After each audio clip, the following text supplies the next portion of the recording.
നമസ്കാരം. ഭാരത് ലൈവിലേക്ക് സ്വാഗതം. അദാനിയെ തകർക്കാൻ വേണ്ടി കള്ള റിപ്പോർട്ടുകൾ ചമച്ച ഇന്ത്യൻ ഓഹരി വിപണി ഇടിച്ച അമേരിക്കയിലെ ഹിൻഡൻബർഗ് റിസർച്ചുമായി രാഹുൽ ഗാന്ധിക്ക് ബന്ധമുള്ളതായി ഇസ്രായേലിലെ രഹസ്യ ഏജൻസി മൊസാദ്. സ്പുട്നിക് ഇന്ത്യ എന്ന മാധ്യമമാണ് ഈ വാർത്ത പുറത്തുവിട്ടത്. ഇതോടെ അദാനിയെ വീഴ്ത്തുക വഴി മോദിയെ വീഴ്ത്തുക എന്ന ജോർജ് സോറസ് എന്ന അമേരിക്കൻ കോടീശ്വരന്റെ രാഷ്ട്രീയ ഗൂഢാലോചനയിൽ രാഹുൽ ഗാന്ധിയും പങ്കാളിയാണെന്ന കാര്യം കൂടി പുറത്തുവരികയാണ്. കോൺഗ്രസിന്റെ വിദേശ യൂണിറ്റ് ഇന്ത്യൻ ഓവർസീസ് കോൺഗ്രസിന്റെ അധ്യക്ഷനായ സാം പിത്രോഡയുടെ കമ്പ്യൂട്ടർ സെർവറുകൾ രഹസ്യമായി പരിശോധിച്ചപ്പോഴാണ് രാഹുൽ ഗാന്ധിയും ഹിൻഡൻബർഗ് റിസർച്ചും തമ്മിലുള്ള ബന്ധം സൂചിപ്പിക്കുന്ന രേഖകൾ ലഭിച്ചത്. ഇതോടെ അദാനിക്കെതിരെ 88 ചോദ്യങ്ങൾ ഉയർത്തിയ ഹിൻഡൻബർഗ് റിസർച്ചിന്റെ റിപ്പോർട്ട് അദാനിയെ തകർക്കുന്ന രാഷ്ട്രീയ അജണ്ടയുടെ ഭാഗമാണെന്ന കാര്യമാണ് പുറത്തുവരുന്നത്. രാജീവ് ഗാന്ധിയുടെ കാലം മുതലേ ഗാന്ധി കുടുംബത്തിന് വിശ്വസ്തനായാണ് സാം പിത്രോദ അറിയപ്പെടുന്നത്. ഇപ്പോൾ US ഇരുന്നാണ് അദ്ദേഹം കോൺഗ്രസിന് വേണ്ടി പ്രവർത്തിക്കുന്നത്. ജോർജ് സോറസ് ഉൾപ്പെടെയുള്ളവരുമായി മോദി സർക്കാരിനെ അട്ടിമറിക്കാനുള്ള അജണ്ട തയ്യാറാക്കുന്നതും സാം പിത്രോദയാണ്. 2023 ജനുവരിയിലാണ് അദാനി ഗ്രൂപ്പിനെ കടപുഴക്കാവുന്ന ആരോപണങ്ങളുമായി ഹിൻഡൻബർഗ് റിസർച്ച് എന്ന അമേരിക്കയിലുള്ള ധനകാര്യ സ്ഥാപനം റിപ്പോർട്ട് പുറത്തുവിട്ടത്. അടിമുടി അദാനി ഗ്രൂപ്പിനെ വിമർശിക്കുന്നതായിരുന്നു റിപ്പോർട്ട്. അദാനി അവരുടെ ഓഹരി വില പെരുപ്പിച്ചു കാണിക്കുന്നു.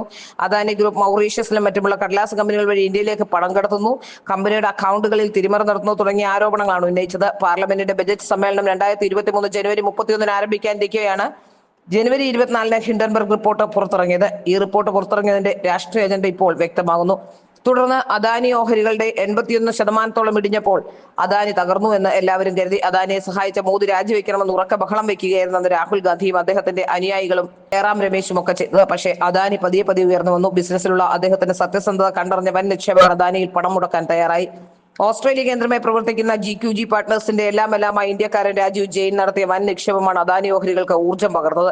എന്നാൽ രാഹുൽ ഗാന്ധിയും ജയറാം രമേശും അവരുടെ ചെൽപ്പൊടിക്ക് നിൽക്കുന്ന പ്രശാന്ത് ഭൂഷണെ പോലുള്ള അഭിഭാഷകരും ചേർന്ന് സുപ്രീം കോടതിയിലും കേന്ദ്ര സർക്കാരിലും അദാനിക്കെതിരെ സമ്മർദ്ദം ചെലുത്തി. തുടർന്ന് സുപ്രീം കോടതിയുടെ നിർദ്ദേശപ്രകാരം ഇതേക്കുറിച്ച് അന്വേഷിച്ച സെബിയുടെ അധ്യക്ഷയായിരുന്ന മാധവി പുരി ബൂച്ച് ഹിൻഡൻബർഗ് റിസർച്ചിന്റെ റിപ്പോർട്ടിനെ കുറിച്ച്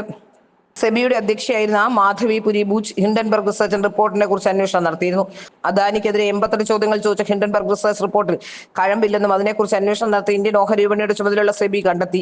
ഇതേ തുടർന്ന് എന്തിന് അദാനിക്കെതിരെ വ്യാജമായ 88 ചോദ്യങ്ങൾ ഉയർത്തി കള്ള റിപ്പോർട്ട് പ്രചരിപ്പിച്ചതിന്റെ കാരണങ്ങൾ പറയണമെന്ന് ആവശ്യപ്പെട്ടാണ് മാധവി പുരി ബൂച്ചി അന്ന് ഹിൻഡൻബർഗ് റിസർച്ചിനെതിരെ ഷോക്കേഴ്സ് നോട്ടീസ് അയച്ചത്.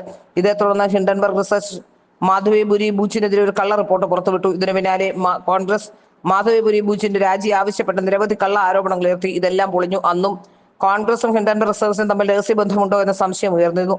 അമേരിക്കയിലെ ഡെമോക്രാറ്റ് പാർട്ടിക്ക് ജോർജ് സോറസും ഡീപ് സ്റ്റേറ്റുമായി ബന്ധമുണ്ടെന്നും അതുകൊണ്ട് തന്നെ ജോർജ് സോറസുമായി ബന്ധപ്പെട്ട കോൺഗ്രസിനും രാഹുൽ ഗാന്ധിക്കും ഇന്ത്യയിൽ ഒരു മേൽക്കൈ ഉണ്ടായിരുന്നു. എന്തിന് 2024 മോദി സർക്കാരിനെ അട്ടിമറിക്കാൻ വേണ്ടി രാഹുൽ ഗാന്ധിയുടെ നേതൃത്വത്തിൽ ഭാരത് ജോഡോ യാത്ര നടത്തിയതിനുള്ള പണം നൽകിയത് പോലും ജോർജ് സോറസ് ആണ്. അദ്ദേഹത്തിന്റെ ഇന്ത്യയിലുള്ള അനേകം NGOകളിലൊന്നായ ഓപ്പൺ സൊസൈറ്റി ഫോറമാണ് രാഹുൽ ഗാന്ധിയുടെ ഭാരത് ജോഡോ യാത്ര ആസൂത്രണം ചെയ്തു തന്നെ. പക്ഷെ പൊടുന്നനെ US ഡൊണാൾഡ് ട്രംപ് അധികാരത്തിൽ വന്നതോടെ റിപ്പബ്ലിക് പാർട്ടി ഡെമോക്രാറ്റിക് പാർട്ടിയുടെ അജണ്ടകൾക്കെതിരെ നീങ്ങാൻ തുടങ്ങി. ജോർജ് സോറസിനും ഡീപ് സ്റ്റേറ്റിനും മേൽക്കൈ നഷ്ടമായി. ഇതോടെയാണ് പൊടുന്നനെ കമ്പനിയുടെ പ്രവർത്തനം അവസാനിപ്പിക്കുന്ന ഹിൻഡൻബർഗ് റിസർച്ച് ഉടമ നെയ്റ്റ് ആൻഡേഴ്സൺ പ്രഖ്യാപിച്ച്. ട്രംപ് വന്നതോടെ തന്നെ മേൽ പിടിവീഴുമെന്ന് തോന്നിയാണ് നെയ്റ്റ് ആൻഡേഴ്സൺ ഹിൻഡൻബർഗ് റിസർച്ച് എന്ന സ്ഥാപനം തന്നെ അടച്ചുപൂട്ടി എവിടെയോ മറിഞ്ഞത്. അതോടെ ഹിൻഡൻബർഗ് റിസർച്ച് ഒരു കടലാസ് കമ്പനിയാണെന്ന് തെളിവുമായി. ഇതിനിടെ ജോർജ് സോറസും കൂട്ടരും അവരുടെ അധികാരം ഉപയോഗിച്ച് US നീതിന്യായ വകുപ്പിലുള്ള ജഡ്ജിയെ പിടിച്ച് അദാനിക്കെതിരെ കൈക്കൂലി കുറ്റം ചുമത്തി വിധി സംഘടിപ്പിച്ചിരുന്നു. എന്നാൽ ട്രംപ് അധികാരത്തിൽ വന്നതോടെ കാര്യങ്ങൾ മാറി പറഞ്ഞു. അദാനിക്കെതിരെ കൈക്കൂലി കുറ്റം ചുമത്തിയതിന് US നീതിന്യായ വകുപ്പിലെ അറ്റോർണി ജനറലിനോട് ട്രംപിന്റെ അനുയായികൾ വിശദീകരണം ചോദിച്ചു.